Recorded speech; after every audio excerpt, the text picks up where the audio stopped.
Welcome back. It's still TV3 New Day, and I'm sure you know that the amount set aside for the coronavirus alleviation program, part of it, 600 million cedis, we're told, is for businesses, SMEs, some soft loans for these SMEs. Yesterday, President Akufo-Addo announced that this is going to start in May. They're going to start the disbursement of these soft loans in May. We don't know how much for who and who qualifies for what. One key stakeholder is the Private Enterprise Federation. Its CEO joins us via Skype.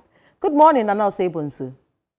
Good morning, and good morning to your listeners and viewers as well. Great. I want us to talk about the soft loans, but let me start by asking you what you make of the lifting of the ban on restrictions on movement.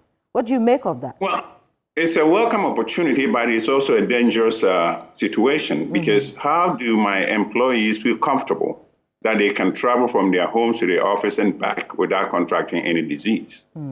What kind of support are we providing for them to cover their noses and, mount as the president encouraged?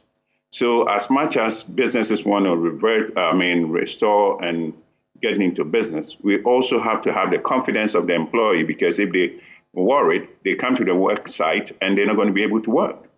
So that confidence level should be restored, and it comes with a thorough check that we have to. We don't have the equipment, the volumes of equipment we need. Fortunately, the Federation is getting together with some international organizations that assisted in the Ebola for Liberia and Sierra Leone. So this afternoon, we have a conversation coming on with the private sector businesses and business associations to try and solicit some support in that angle, because we need to make our staff confident. And they only be confident when they've been tested that in the work environment is safe for them to come to work. So the lifting is yes, but it's also another dangerous scenario if you're not careful that can be managed well. All right, 600 million cedis soft loan to be given to businesses effective May. Good news? Well, it's good news, yes, indeed. As much that it's not big, but it's some support. How are we going to disperse it? That is the key question. Who is going to qualify? On what basis? We should look at the impact analysis of this disbursement. You got to give it to institutions that have collateral impact on backward and forward linkages. You have to give it to institutions or businesses that can sustain their operations after the event. So it's soft loans. What are the terms? The soft loans, do they come with a grant portion? Because the grant portion will allow you to provide the technical assistance. As much as you need the money, you need the brain power and the technical knowledge to be able to continue to do business. And these days, these are difficult times where everything is almost falling apart. So the technical competency of the businesses or the beneficiary or recipients of these loans should be one of the biggest criteria before we do. And then the impact on the other businesses. Let's take agriculture. How are we going to get the food streams, the processing, the transportation, So these individual businesses, what is the quality of the management? What is the impact on that? So you have to look and explore, and we want to learn a lot more. I had a conversation with the CEO of MBSSI 2 days ago, and we're still going to continue to talk. We have other partners that we're looking at to see if they can also assist. So the impact is critical. But if you say that the support or the soft loan should go to businesses that can sustain themselves or bounce back, exactly what do you mean by that? I mean, if you give it to KYC and they're only going to survive for 1 year, it's not value for money. If you give it to YKK and they can sustain operations after the soft loans have been paid, and how do we know that? Their market share, their market linkages, their supply chain. So you have to look at the value chain approach at the beneficiary or which institution is going to get what. And then, as you said, it's soft loans, yes, but do we have a grant component? That technical assistance is critical for the impact of these soft loans to be beneficial to the institutions. So that is where I'm talking about they have to have the quality. You have to evaluate the quality of management. You just can't say that, okay, they sell tomatoes, so tomatoes scarce, so we're going to give money to import tomatoes. But one of the other points that we have to look at is the local substitution of the imports coming in. So the foreign exchange angle should also be explored, that these beneficiaries can now create, like we're doing the mask and the other things locally. We have to have a local presence in the businesses that we're going to provide the liquidity to. But who determines what business is sustainable or not? For instance, between last week and last 2 weeks, we discovered some young men from our technical universities who are inventing these machines, hand washing machines, and all that we needed, around this time. Would you agree that we should be looking at these young men and supporting them with these soft loans to start mass production? The youth angle should be carefully evaluated. You talked about one-off. They invented this. Is that going to be sustainable? You support them to procure the equipment they have produced. But then, is that continuous? Are they linked to other things that can benefit from what they have already started? That's what you also have to explore with the technical competency and stuff. But if you look at, you see, when you're granting a facility, you have to grant a facility. Are they going to create a market share? Let's say these buckets, if they're going to be covering the whole entire sub-region, hallelujah. If it's only the local patronage, then you see that at the end of the local patronage, the volumes are going to go down, and what else do you do? But you have to encourage them to also explore other angles. That's why I said management and the technical competency of the management team should be the criteria apart from the market share and the sustainability, meaning linking A to Z, linking B to Y. Because if you're going to produce mangoes, and then the mangoes are going to be turned into a mango juice. That means processing. That is the value chain. And then the packaging that come with it. So that kind of collateral linkage is very critical. And that's what I think we should be looking at. Well, what do you make of people who are saying that the soft loan should go to people who are producing, entrepreneurs who are producing what we need now, i.e. the face masks and other PPEs?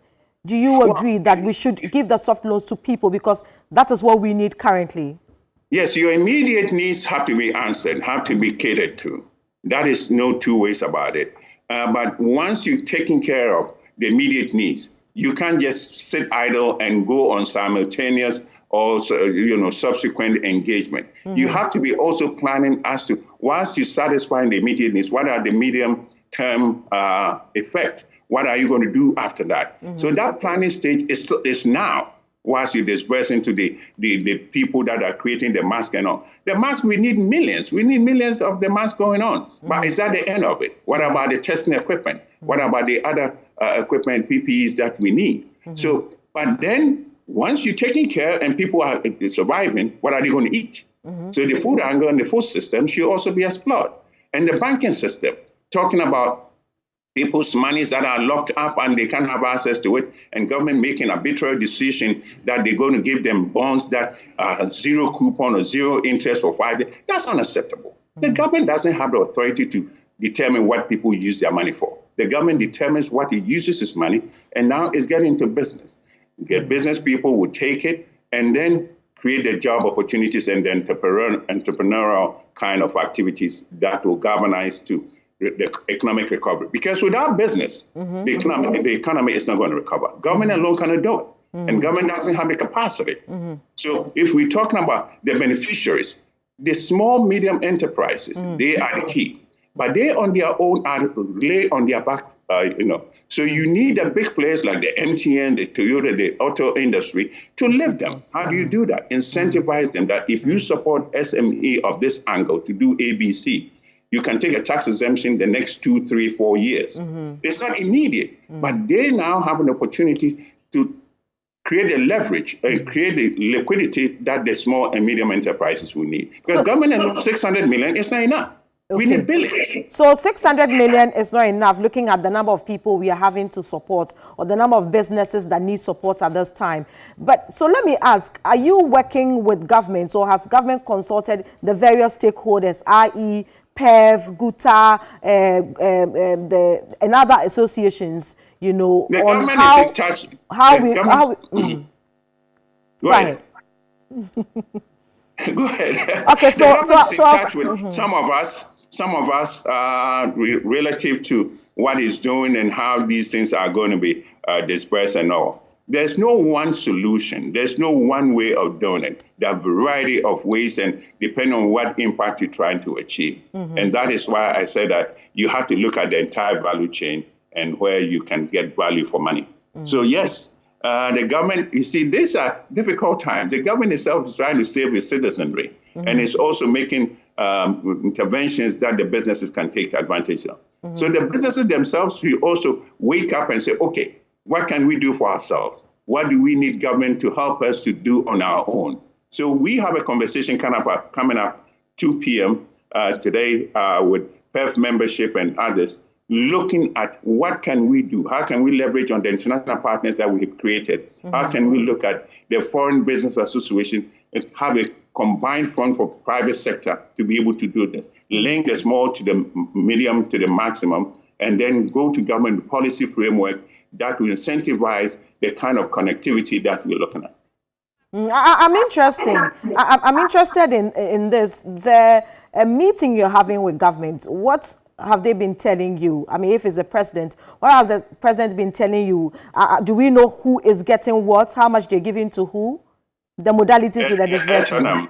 When you have conversation at the highest levels, you don't go to the public that this is what he said, the khaki shorts or white shirt. These are kind of considerations that you offer. They also hear from multiple sources and then make a decision. So that is something that I'm going to sit here and say, okay, we told the president this or that. What we're saying is in general to the public is that the private sector is looking to work with government.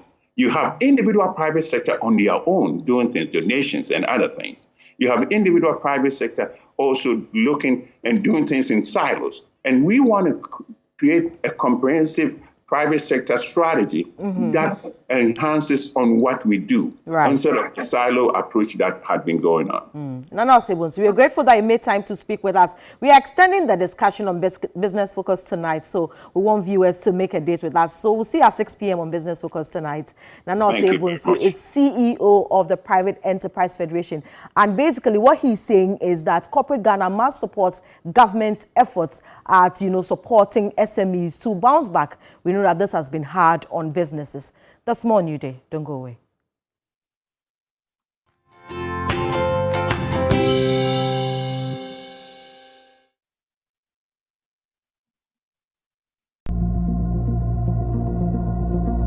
All over the world, frontline health workers have to work day and night, all in the bid to stop this COVID-19 pandemic. My name is Dr. Dennis Bolte, Medical Director at HealthNet Medical Center. The whole world is faced with a crisis, health crisis, coronavirus. COVID-19 is taking lives. These are crucial times. These are not ordinary times. We are at a critical point in our fight against this pandemic. And we all know what is going on in Ghana right now. COVID-19 is here with us. My name is Dr. Daniela Serma Flagby. If you do not have anything important to do outside of your house, kindly stay at home. Stay safe. Stay at home. Stay at home. Please, stay at home. Stay at home. Please stay home. Stay at home, save a life, and together, let's fight COVID-19.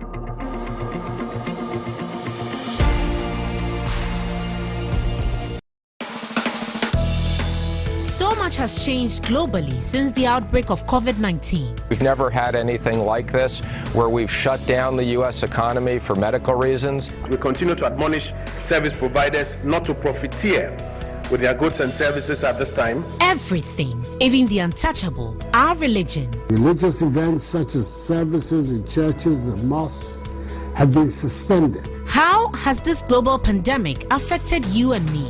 COVID-19 360 on TV3 brings you an all-round discussion on the coronavirus pandemic in Ghana and globally. We allow you to share your views and experiences via WhatsApp and other video calls. Be rightly informed. Join your hosts Brella Mundi and Anita Kufu on COVID-19 360 on TV3. Watch COVID-19 360 Monday to Friday from 10 a.m. on TV3. Hey, small boy. Me say no for way. Say, okay, Cathy, you see one factory, one district, so I can't do that because so. I'm going in factories to do I come back, so maybe I can. Maybe I can be school feeding. I didn't feeding. They send me to China and go cry with it. Hey, I go China, come for Willie. All for you, PK. Nadiana, PK, and I say, a PK. Hey, Abusia. Maybe 70,000. And I'm dear go say. They be say, we were, and Penny May. Pasobian is a 70 for say 700 million Penny May. It is this kind of amount. I didn't be winners of Japanese. I'm in a home pray. This program is sponsored by Empire Homeopathic Clinic. I'm free. And last long. Like geisha. Ayo, because you care. Apollo Kombucha, Numbi, fine. Efira every Friday at 8:30 p.m. on TV3. When you are working with God, you must learn to trust God. Sometimes the things that look inconvenient, it is working for your good. Losses will come, victories will come. But all mixed together is pushing you to where your silver, your gold, your destiny, your anointing is waiting for you. Air Power with Kakra Baden, Mondays and Tuesdays at 5 a.m. on TV3.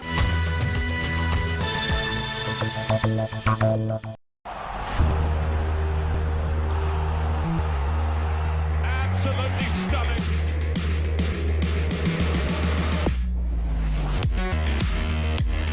Tiger completes one of the greatest comebacks in Masters history. Oh, Durant throws it down. Well, that's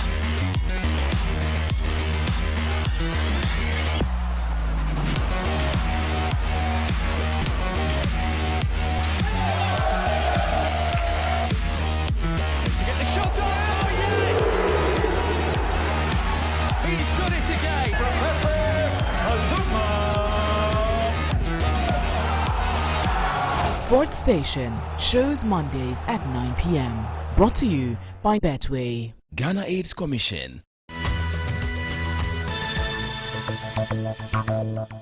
The story of an ancient myth has come back to life. Ritik Raheja, an ambitious business tycoon whose past has beckoned him to where it all began. एक सच जो मैं आपसे जानना चाहता हूँ कि वो जब चाहे इंसान का रूप धारण कर सके उसे इच्छाधारी सांप कहते हैं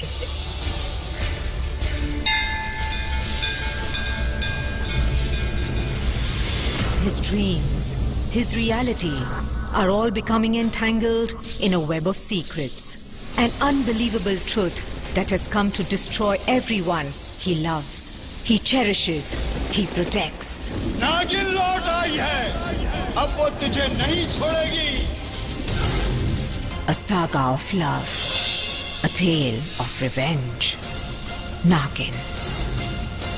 Nagin shows Tuesdays to Fridays, 6 p.m. on TV3. Brought to you by Perk Biscuits, Cerelac.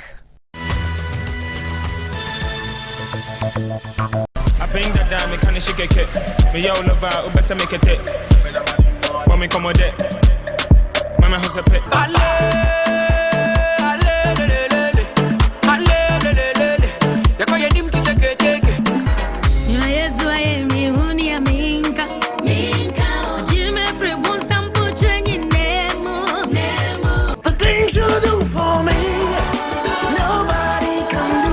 African girl, show them, show them. Number one, yes, I am the one. I got the crown, forget everyone. Tell me now who that girl?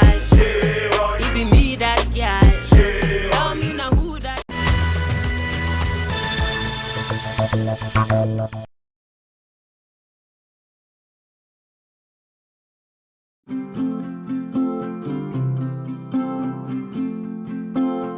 Yeah, Tamalika Wula, Mani Ibia Itizo Iyanga, Optional King, winner of TV3 Mentor Reloaded.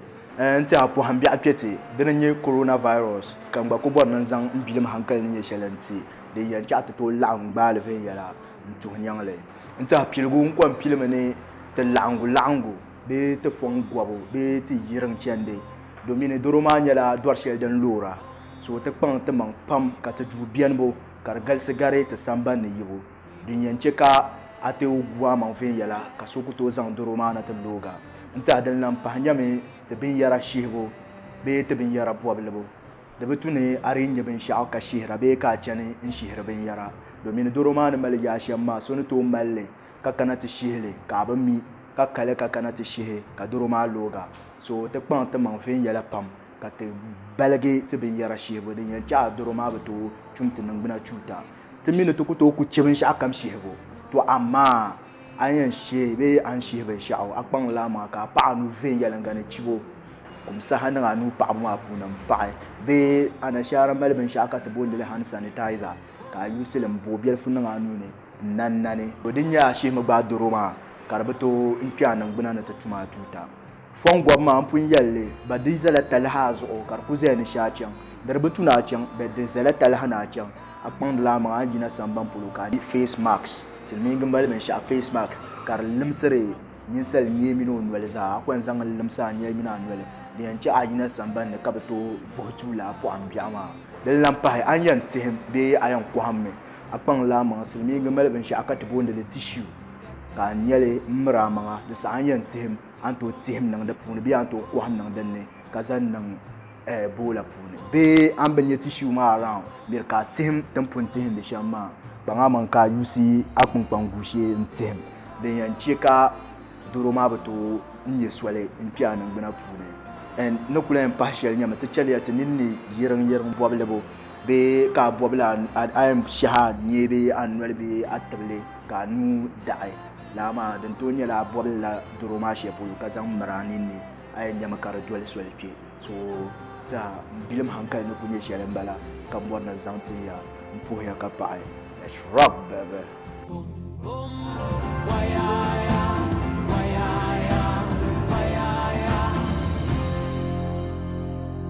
we will get there. Heaven knows how we will get there, but we know